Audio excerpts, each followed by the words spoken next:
Today we talk about Grand Prix, a recent release by GMT and the sequel to Thunder Alley, which you see there in the back. Thunder Alley, a game that I like very much, a game that I reviewed in the past. It is a racing game with a car-driven engine, so there is a luck element there. But between managing your hands and figuring out how to exploit the situation on the board, that was a game that had a lot going on, a lot of things that I liked. So I was super mega excited when I saw the Grand Prix was coming out, because Thunder Alley, I love the engine, but I'm not particularly fond of the topic, which is NASCAR. I'm much more interested in F1. Because I watched my fair share of F1 in the past, and wow, an engine, a game engine that I like, with a theme that I'm much more interested in. I was super mega excited. Also, the game is by GMT, a publisher that I like very much, so I was sure that the production was going to be solid. Super mega excited. Thunder Alley turns into F1 in Grand Prix. Let me show how the game works, and then I'll tell about my opinions and impressions about the game. The game is played on one of the several tracks that come with the game. The game includes two boards with two tracks each, one on each side. As you can see from this example, the tracks look really good, very good production values when it comes to the map. Now, as you can imagine from a game which is about racing cars, you will control a team of cars. As for the composition of your team, there are a couple of interesting twists here, as you can see from the cars and cards chart from the rulebook. Depending on the number of players, you will control different number of vehicles, and in any case you will always control two-player cars. So you will have a team of two cars represented by two counters with the corresponding color and the corresponding number as the two ones that you have here. So you will take one of these player 8s with two cars and the two corresponding cars like we have here with 85 and 55. These of course will go on the board, and here you will place the tokens that represent the wear that the car takes. The car may take wear to the engine, to the brakes, to various parts, tire wear, etc, etc. The more wear you have here, the worse things are for your car, and in fact you will get penalty when you start accumulating too much of this wear. These cars, the players' cars, work pretty much the way the cars work in Thunder Alley, if you know that game. You activate them, you resolve the action for the activation that you selected, and they take wear. That's it. However, here is the twist. Players also control a number of team non-player cars. There's a strange designation that they're called non-player card or non-playing cars, because the player controls them. So each player will have a bunch of those, and each player controls their non-player cars exclusively. It is just that they do not take wear, they're not subjected to all the rules that your main cars have to follow, and they do not score points. They can still take points on the opponent. So basically, when all of the cars are crossing the finish line, if a team non-playing car, for example, gets second, it gets the second trophy, the trophy for the second place. The owner doesn't get to score it, but on the plus side, other players don't get. So your own non-playing cars do not score points, but may take points on the opponents. It is only the position that is gained by your true team cars that will allow you to get trophies that will score points. So probably I would have preferred if these were called something like secondary cars, supporting cars, because this is a little misleading. Especially if you consider that you also have true bona fide non-playing cars, neutral non-playing cars that do not belong to any team. The icons that you see here indicate the teams, the groups of team non-playing cars that players will use. That means, for example, in a two-player game, the player will take two cars of their own main team, of the kind that I showed you here, and then they will take cars with this symbol here. So for example, gray star and blue diamond, and so they will add them to their team. So each team is formed by fully functional, fully operational player cars and non-playing team cars, plus a number of actual neutral, bona fide and neutral cars on the board. What happens? How does the game work? The engine of the game is similar, very similar really, to the engine of Thunder Alley. That is, you will have an end of cards, and again the number depends on the number of players. Instead, since you're here, as you can see, the number of actual player cards is always the same, but the number of secondary team cards changes. From 6 players on, those are not used anymore, but also the number of actual neutral non-playing cards changes vastly, because at 5 you almost have none, and at 6 you have a lot of them. And the presence of these bona fide and neutral cards affects the race greatly, as you will hear later in my analysis. As for gameplay, as we said, you have a hand of cards, you play a card on one of your cards, your result, the movement is indicated by the card, then you flip it to the other side to indicate it is activated. Unfortunately, you can see, or maybe you cannot see, the background of the two sides, activated and not activated, is almost the same. There really isn't much of a difference. I mean, yes, you can tell if you look carefully. I just wish it was more intuitive. I just wish there had been more contrast in the background between the two sides, because that really affects the functionality of the game. It makes gameplay a little more laborious and less intuitive than it could be. So, pretty simple. You play a card, you resolve the movement, and then you flip the card that you activated to the other side to indicate that the card activated for the start.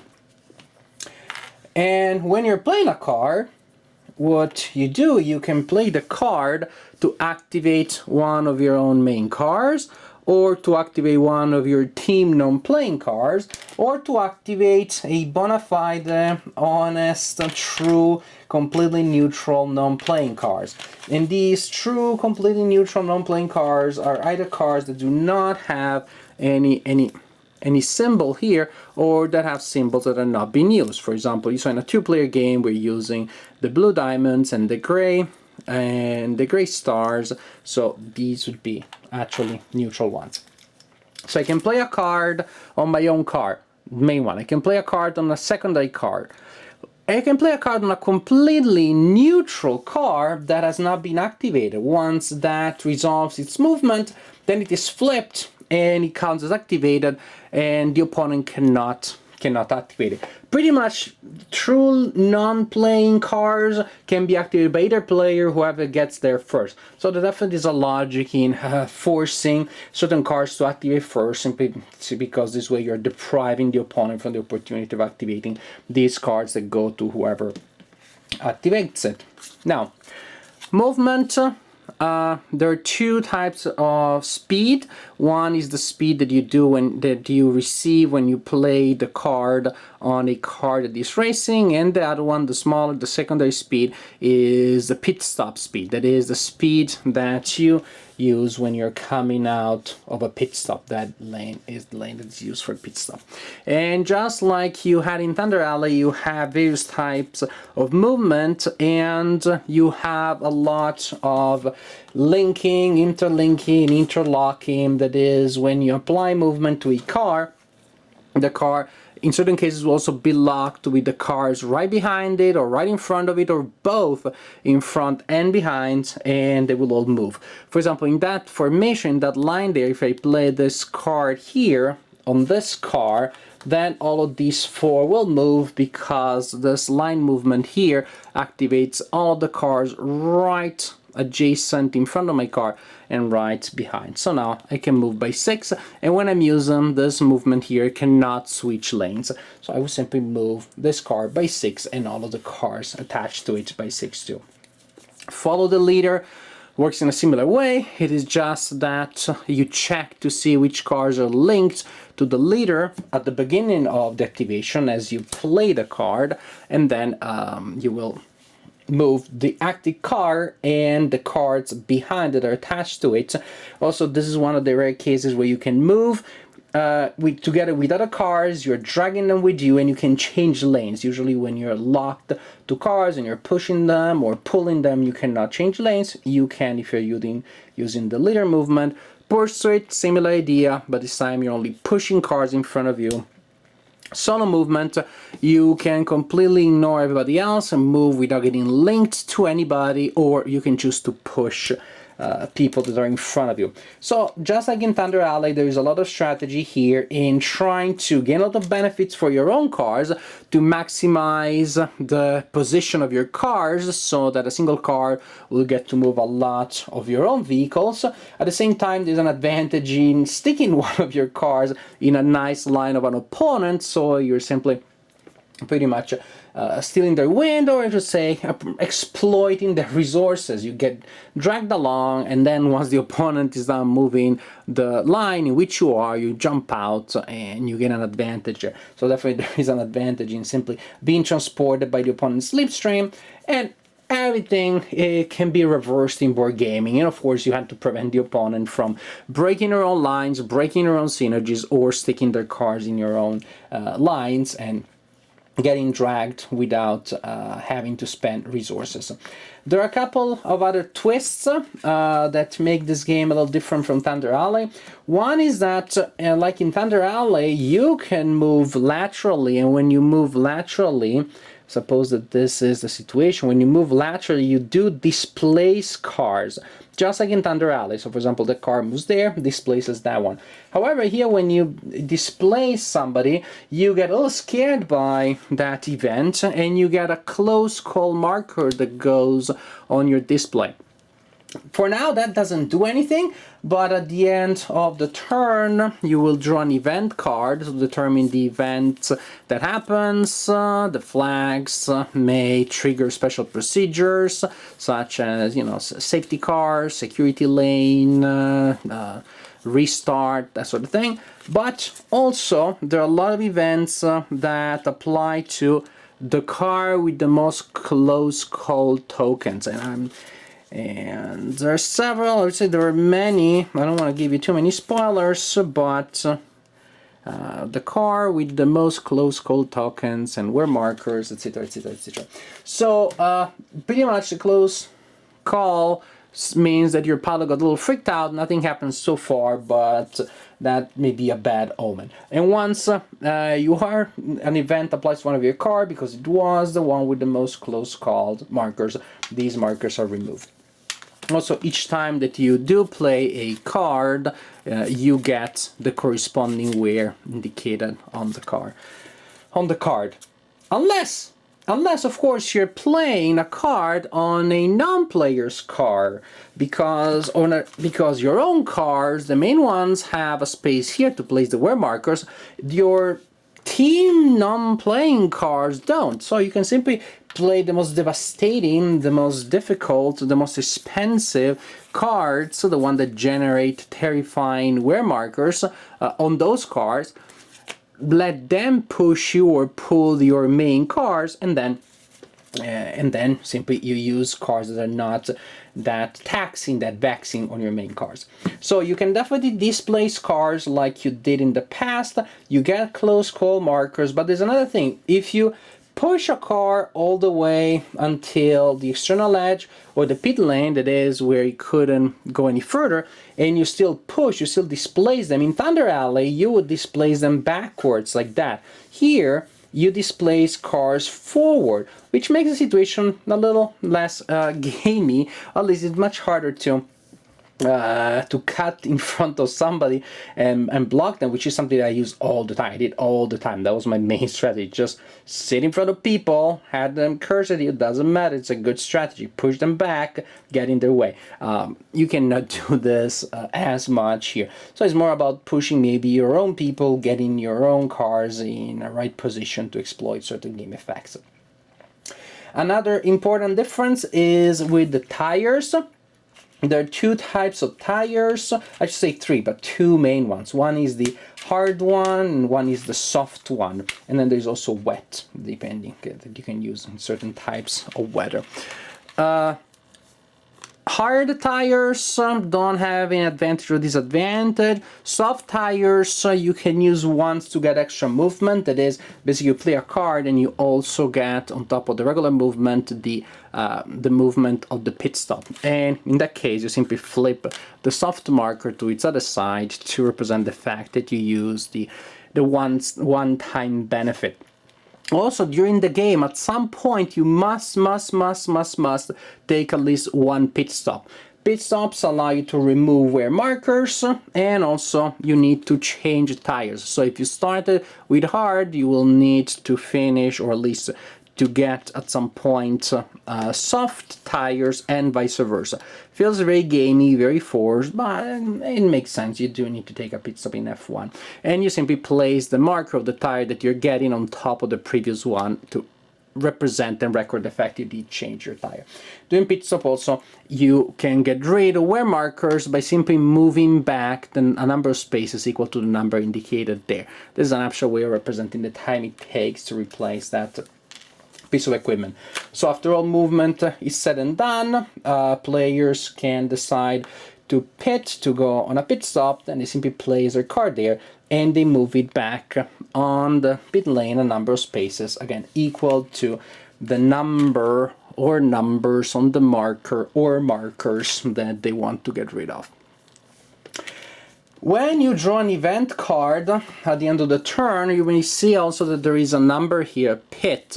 That indicates the mandatory pit stops for some of the non-playing cars, team non-playing cars and real non-playing cars, so that you cannot completely trust on them because they may take a pit stop when you do not want them to. And the number that you see there indicates the last digit of all cars that need to take a pit stop. So basically, if this card is drawn after a resolved event, the non-playing cars marked 9, 19, 29, 39, 49, and so on and so forth need to pit, and they're simply moved to the pit lane first and then move back by 5 spaces.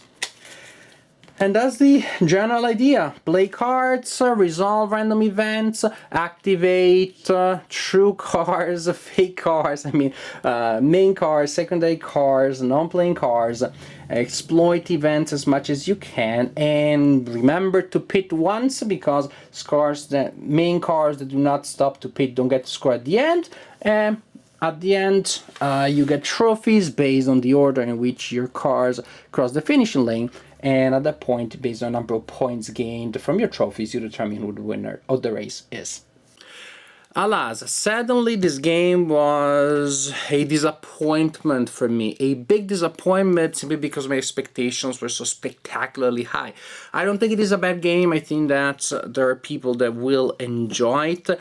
Unfortunately, again, my expectations were very high. The bar was set high by the president of Thunder Alley, and to me this game is simply weaker than Thunder Alley. Again, I think there is a public, there is an audience for this game, but I may just not be one of them.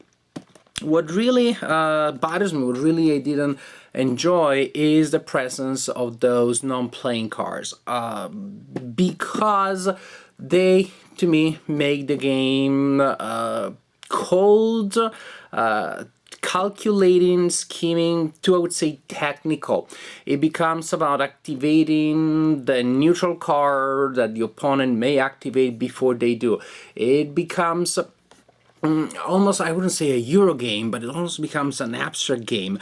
There is that element which in Thunder Alley you have that. Of course, you want to cut in front of other people, you want to mess up their slipstream, but it is much more dynamic. It feels more thematic there. Here it is just so much about maximizing what that card can do and what that non-playing card can do, about kind of like stealing that pawn, stealing that piece from the board before the opponent does.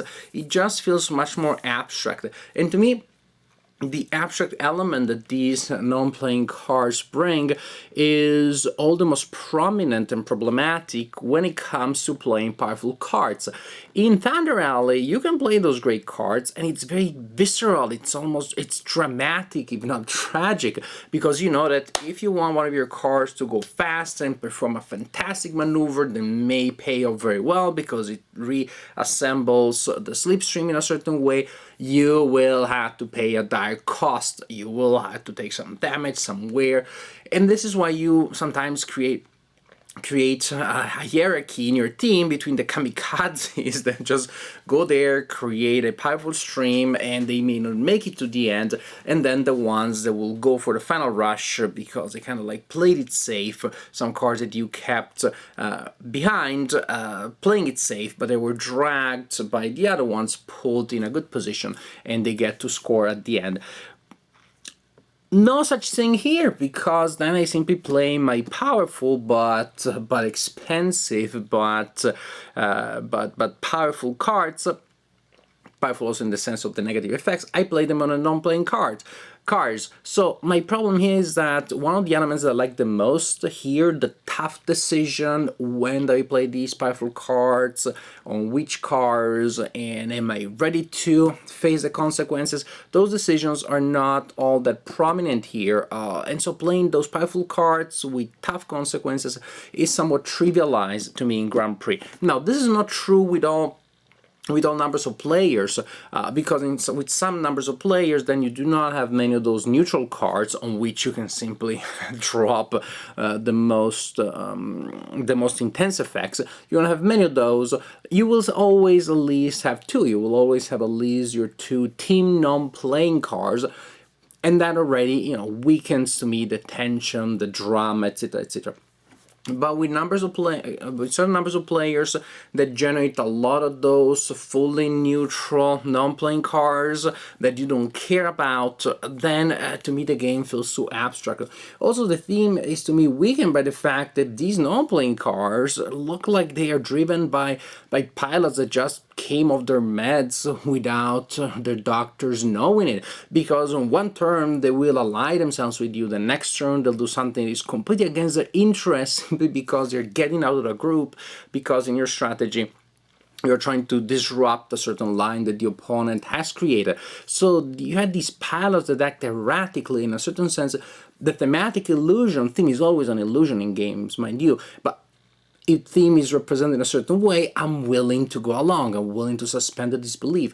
But here, the thematic illusion, to me, is destroyed by these erratic, insane pilots that have no other interest in life, in the story world of the game, than to give an advantage to whoever gets to drop a card on them first. Again, it doesn't make this game a bad game. It makes it a far less visceral, a far less intense game than Thunder Alley. It makes it, as I said earlier, more technical and colder, more abstract. There is just a different feel to it that I did not enjoy as much. Again, and the game plays so differently with different numbers of players, precisely because the distribution or simply presence on non-playing cards is so different. And if that was just the case, I would still prefer Thunder Alley because it's much more flexible. Thunder Alley, I played it with 2 people, with 3 people, with 7 people. It works very well in all situations. It works in different ways. The feel is different, the flow is different, but it works equally well. It feels tight, visceral, exciting. In Grand Prix, only some numbers of players will reduce what to me is an element that doesn't appeal to me, which is these neutral cars. Only some configurations. So if nothing else, the game is less flexible because I'll be able to play the way that I like it, the way that I enjoy it, in fewer occasions than with Thunder Alley that, no matter how many people I invited and how many showed up for the game night at the end, which may not be always the same number, somebody drops out at the last second, somebody joins at the last second, no matter how many are showing up, Thunder Alley is going to be a blast. Grand Prix, player more, player less, maybe I don't say a deal breaker, but something that affects my experience with the game negatively. So I've been droning on all the negatives simply because to me those are the one that are more visible. Again, if you like Thunder Alley, there are many things here that are similar. And if you love F1 so much that you're willing to cope with those other things, then mind you, get Grand Prix rather than Thunder Alley or in addition to Thunder Alley. And maybe you like that idea, you like that more abstract feel, more I would say almost like a godlike bird eye view on this on the race and on the way that you can influence things in a way that no single team manager will be able to. And if you enjoy that, then Grand Prix may be preferable to you to Thunder Rally. This being said, to me, my personal taste is simply I much prefer the narrative and the tension that Thunder Rally creates. The theme, although it's one that per se doesn't interest me much, it's much tighter, so much more tightly represented there that I just find it more engaging. Other aspects, the rules are well written, there are a couple of new twists from the original Thunder Alley, but they're well explained, sometimes in a little bit of a verbose fashion, but it's all done in good spirits. It just, there's a level of redundance sometimes in the rules, which is not unwelcome because, well, he drives the point across and he makes sure that you have seen and understood the differences between this game and its older brother. The rules are absolutely very well done. The production, the boards are beautiful, but I have a problem with the counters, and the two sides are not, to me, differentiated well enough. I almost feel like taking a marker and just placing a dot on all of the one type of side just because it's not intuitive. As I'm looking at the board, I want to have immediately, without having to think about it, the sense of who has gone already and who still has to activate, especially because here in this game there are possibilities of activating so many cards, many more than you had in Thunder Alley. So I really want to have a good sense of what can be done, who is still available, what can I use to get in your way, and what can I use to exploit things that may drive me closer to victory. So there is that production problem there that to me is a strange overlook. It affects playability somewhat, but in general, again, it's, I would say, almost as good as Thunder Alley. To me, it's like 3/4 as good as Thunder Alley, which makes it a pretty good game because Thunder Alley is phenomenal.